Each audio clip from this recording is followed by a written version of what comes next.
এমন একটা হাদিস পড়লাম যেটা পড়ে চোখ দিয়ে পানি বের হয়ে গেল, ভাবলাম যে আপনাদের সাথে শেয়ার করি।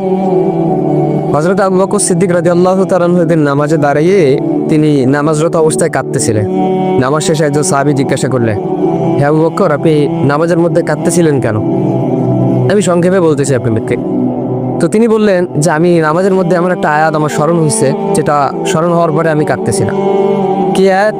যে সেই আয়াতের অর্থটা হচ্ছে যে আল্লাহ পাক রব্বুল আলামিন বলতেছেন যে আমি তোমাদেরকে জান্নাত দিয়ে দিলাম, বিনিময়ে তোমাদের কাছ থেকে আমি জানমাল নিয়ে নিলাম।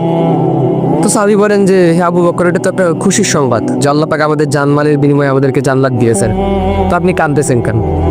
আবু বকর সিদ্দিক রাদিয়াল্লাহু তাআলা আনহু বললেন যে আমি আজকের আগ পর্যন্ত এটাকে খুশি সংবাদ মনে করতাম, কিন্তু আজকের পর থেকে আমি এটা শুনলেই, এটা মনে করলেই আমার কান্না চলে আসে। কেন? যে তুমি তো জানো আমার একটা কাপড়ের দোকান ছিল।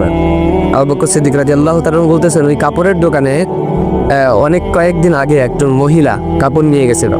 তো হঠাৎ করে সে আজকে ফিরে আসছে কাপড় নিয়ে, এসে আমাকে বলতেছে যে তুমি তোমার কাপড় ফিরিয়ে নাও, আমার টাকা আমাকে ফেরত দিয়ে দাও।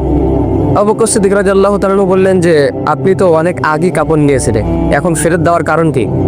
এই মহিলা বলতেছে তোমার কাপড় আমার পছন্দ হয়নি, এজন্য তুমি তোমার কাপড় তোমার কাছে রেখে দাও, আমার টাকা আমাকে ফেরত দাও।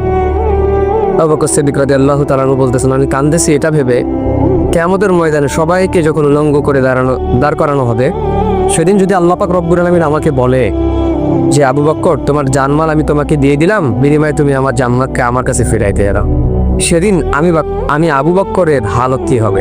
সেদিন তো আমার বড় ক্ষতি হয়ে যাবে, আমার তো কোনো কিছু করার থাকবে না সেদিন।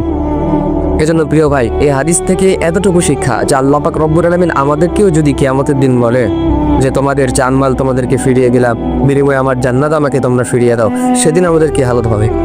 কারণ আল্লাহ পাক রব্বুল আলামিন যদি বলেন যে তোমার সালাত, তোমার নামাজ, তোমার রোজা, তোমার হজ, তোমার যাকাত, তোমার জিকির আজগার কোনো কিছু আমি আল্লাহ পাক রব্বুল আলামিনের দরবারে পছন্দ হয় নাই, সুতরাং তোমার জানমাল তুমি তোমার কাছেই রাখো, আমার জান্নাত আমার কাছে ফিরাই দাও।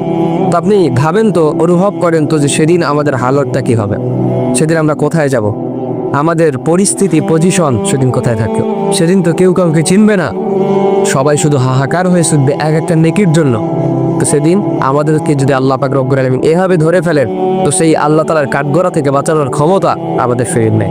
আপনি দুনিয়ার কাঠগড়া থেকে চাইলেই আপনি কিন্তু বাঁচতে পারে, কিন্তু আল্লাহর কাঠগড়ায় যদি আপনি ধরা খেয়ে যান, তো সেখান থেকে বাঁচার কোনো উপায় নাই।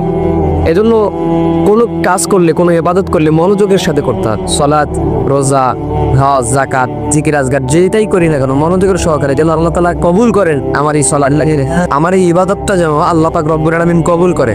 তো সেই